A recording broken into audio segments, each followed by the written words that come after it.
Hi hello, ഞാനിന്ന് ഉണ്ടാക്കാൻ പോകുന്ന ഒരു അടിപൊളി മുളക് മീൻകറിയാണ്. അപ്പോൾ നമുക്ക് അതിലേക്ക് എന്തൊക്കെ വേണ്ടതെന്നുള്ളത് ഞാൻ ഇവിടെ എടുത്ത് വെച്ചിട്ടുണ്ട്. ഒരു സവോളയുടെ പകുതി, 2 പച്ചമുളക്, 3-4 കുഞ്ഞ് പീസ് ഇഞ്ചി, 5-6 വെളുത്തുള്ളിയുടെ പീസ്, പിന്നെ കുറച്ച് കറിവേപ്പില, പിന്നെ ഒരു തക്കാളി. അപ്പോൾ നമ്മൾ ചട്ടി ചൂടാവാനായിട്ട് വെച്ചിട്ടുണ്ട്. നമ്മുടെ ചട്ടി ചൂടായി കഴിയുമ്പോൾ നമുക്ക് അതിലേക്ക് ഓയിൽ ഒഴിച്ചു കൊടുക്കാം. ഓയിൽ ചൂടായി കഴിയുമ്പോൾ നമുക്കതിലേക്ക് ഇഞ്ചി, സവാള, വെളുത്തുള്ളി ഇത് ഞാൻ കട്ട് ചെയ്തെടുത്തിട്ടുണ്ട്. കട്ട് ചെയ്ത് നമുക്ക് എണ്ണയ്ക്കകത്തേക്ക് ഇട്ട് കൊടുക്കണം. അപ്പോൾ ആദ്യം ഇഞ്ചിയും വെളുത്തുള്ളി ആട്ടോ ഞാൻ ഇതിലേക്ക് ഇട്ടത്. അതൊന്ന് സോട്ട് ചെയ്ത് കഴിഞ്ഞിട്ട് നമുക്ക് സവാള ഇടാം കേട്ടോ. ഇനി നമുക്ക് സവാള ഇതിനകത്തേക്ക് ഇട്ട് കൊടുക്കാം കേട്ടോ. ഇനി ഇത് മൂന്നും കൂടെ നമുക്ക് ചെറുതായിട്ടൊന്ന് വഴറ്റിയെടുക്കണം. ചെറുതായിട്ട് വഴറ്റിയെടുത്താൽ മതി, നന്നായിട്ട് വഴറ്റണ്ട, കാരണം നമുക്കിത് മിക്സിയിലിട്ട് അടിച്ചെടുക്കാനുള്ളതാണേ. അതിനുശേഷം നമുക്കിതിനകത്തേക്ക് ഒരു തക്കാളി എരിഞ്ഞതും കൂടി ഇട്ട് കൊടുക്കണം. അതും കൂടി ഇട്ട് നമ്മൾ ഒന്ന് വഴറ്റുക കേട്ടോ. അപ്പോൾ നമ്മൾ ഏതാണ്ടൊന്ന് വഴറ്റി എടുത്തിട്ടുണ്ട്. നമുക്കിനി ഇതൊന്ന് ചൂടാറാനായിട്ട് വെക്കണം. ചൂടാറി കഴിഞ്ഞതിന് ശേഷം വേണം നമുക്ക് മിക്സിയിലിട്ട് അടിച്ചെടുക്കാനായിട്ട്. അപ്പോൾ നമുക്ക് ഈ വഴറ്റിയ സാധനം എല്ലാം ചട്ടിയുടെ സൈഡിലേക്ക് വെക്കാം കേട്ടോ. അപ്പം അതിൻ്റെ എണ്ണ നടുക്കോട്ട് ഊറി വരും. ആ എണ്ണയ്ക്കകത്ത് വേണം നമുക്ക് ഇനി കടുകൊക്കെ പൊട്ടിക്കാനായിട്ട്. അപ്പോൾ ഇതാണ് നമ്മൾ മിക്സിയിൽ അരച്ചെടുത്തത്.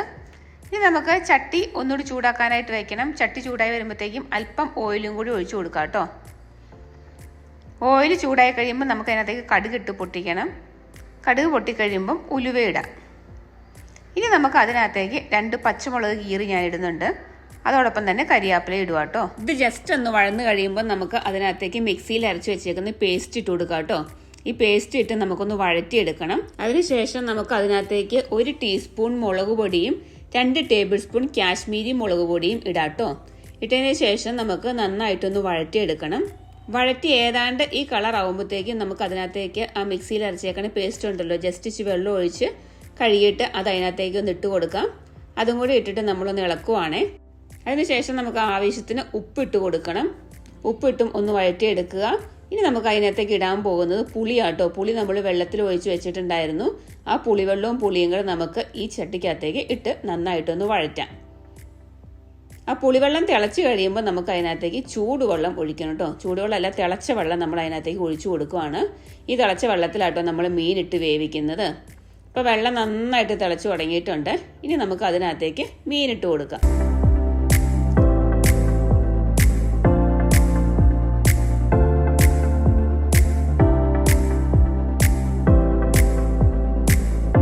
അപ്പോൾ നമ്മൾ മീനെല്ലാം അതിനകത്ത് ഇട്ടു. ഇനി നമുക്കൊരു കുറച്ച് വെള്ളം കൂടെ അതിനകത്തേക്ക് ഒഴിച്ചു കൊടുക്കാം കേട്ടോ. ചൂടുവെള്ളം ഒഴിച്ചത്. അതിനുശേഷം കരിയാപ്പില അതിന് മുകളിലേക്ക് വിതറി കൊടുക്കണം. ഇനി നമുക്കത് മൂടി വെക്കാം. മൂടി വെച്ചിട്ട് ഒരു 20 മിനിറ്റ്സ് വേവിക്കണം കേട്ടോ. അപ്പോൾ മീനൊക്കെ നന്നായിട്ട് വെന്തിട്ടുണ്ട്. നമുക്ക് ഇതൊന്ന് ഇളക്കി കൊടുക്കാം. ഇളക്കിയതിന് ശേഷം നമുക്കിതിൻ്റെ ഉപ്പൊന്ന് നോക്കാവേ. ഉപ്പില്ലാന്നുണ്ടെങ്കിൽ ഉപ്പ് ഇട്ട് കൊടുക്കണം. അതിനുശേഷം നമുക്ക് തീ ഓഫ് ചെയ്യാം. എന്നിട്ട് നമുക്ക് ഇച്ചിരി കോക്കനട്ട് ഓയിൽ അതിന് മുകളിലേക്ക് ഒന്ന് ഒഴിച്ചു കൊടുക്കണേ. അപ്പോൾ നമ്മുടെ മീൻകറി റെഡി ആയിട്ടുണ്ട്. അപ്പോൾ നാളെ ആകുമ്പോഴത്തേക്കും ഇത് നന്നായിട്ട് കുറി വരെ കപ്പയുടെ കൂടെയും ചോറിൻ്റെ കൂടെയും കഴിക്കാനായിട്ട് നല്ല ടേസ്റ്റാണ്. അപ്പോൾ നിങ്ങളൊന്ന് ട്രൈ ചെയ്ത് നോക്കണം. അപ്പോൾ നമുക്ക് നെക്സ്റ്റ് വീഡിയോയിൽ വീണ്ടും കാണാം. താങ്ക്